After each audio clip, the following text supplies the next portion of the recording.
After 5 rounds of testing, the final version of the character Skirk has been approved, and her power in the official release is expected to match exactly what was adjusted in the final test.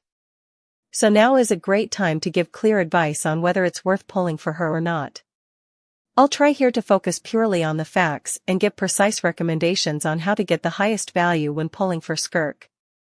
From a numbers-only perspective, and based on my calculations, Skirk's performance at C0/R0, meaning no constellations and no signature weapon, yields damage output that's approximately 1.8 times that of Kamisato Ayaka under the same conditions.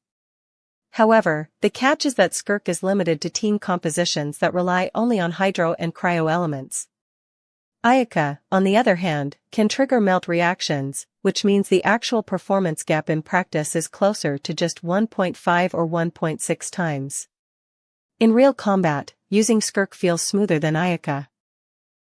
She relies on a single normal attack, and her damage rotation lasts about 10 seconds. However, her elemental skill interferes with her normal attack. If you use the skill for burst damage, the normal attack's damage drops significantly. This gives Skirk an advantage in terms of minimizing mistakes and lowering energy requirements, since she doesn't need any energy to initiate her rotation and can jump straight into combat.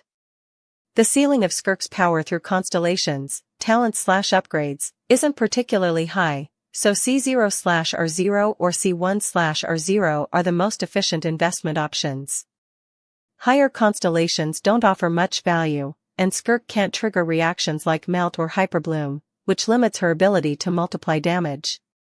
That's why her output falls short compared to characters like Mavuika, who benefit heavily from those elemental reactions. So the best team for Skirk is one that includes Farina as an off-field support providing steady background damage. Without that kind of support, the gap between her and the Pyro Archon becomes a lot more noticeable and concerning. And even though Skirk's maximum potential damage is lower than that of some other characters, this is actually an advantage, because her performance at C0/R0 can surpass Mavuika herself. So pulling for her at C0 or C1 is the most optimal choice. For those who care about her full build and visual completion, C1/R1 is considered her ideal limit. Of course, if you're a fan of the character and want to go for full constellations, that's not a bad decision at all. And if you don't plan to get her signature weapon, other options like Mist Splitter Reforged or Primordial Jade Cutter are solid alternatives. One of Skirk's major weaknesses in terms of damage output is her lack of attack buffs. Her base talent doesn't provide any damage increase, and even her signature weapon doesn't either. Only her artifacts give around a 75% boost. That's why having Farina in the team is absolutely crucial to compensate for this gap. Without her, the damage output is significantly underwhelming. So, Farina is practically a core component of any Skirk team, and the final decision is up to you. As for artifacts, Skirk can use the traditional 4-piece Blizzard Strayer set.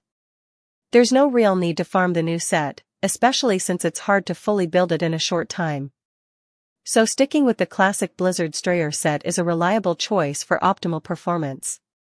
The best team setup for Skirk includes Farina and Escoffier, while the 4th slot can be filled with any off-field hydro or cryo support of your choice. It's flexible.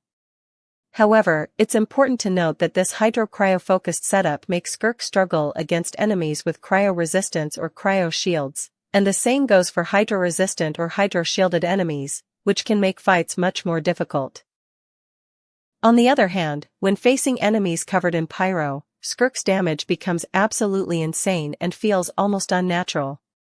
Finally, the materials required to ascend and build Skirk are shown below, so it's best to prepare them in advance so you can start building her immediately when she's released without any delay. That's everything for today's video. So don't forget to subscribe to the channel, and let me know in the comments if you're planning to pull for Skirk, because I'm super excited to get her.